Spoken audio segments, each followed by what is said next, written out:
আজকে যে পরিস্থিতি হয়েছে ক্যাম্পাসে লিস্ট আপনারা যদি কেউ দেখতেন, বিশ্বাস করেন আপনারা সারা জীবনের জন্য এই ছাত্রলীগ জিনিসটাকে যে কি পরিমাণ ঘৃণা করতেন বা ভয় পাইতেন আপনারা জানেন না।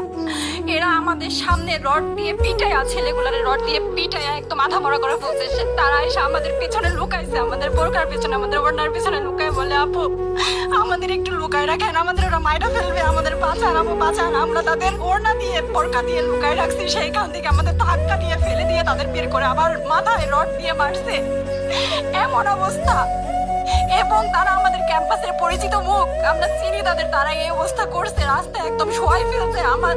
আমাদের হলের মেয়েদের বুকে বড় বড় যে আসতো ইটগুলো বুকে ফেঁকে দিচ্ছে, মানে একদম পুরো বুকে লাগছে, এরকম জামা কাপড় ছিঁড়ে ফেলছে, এত বাজে অবস্থা।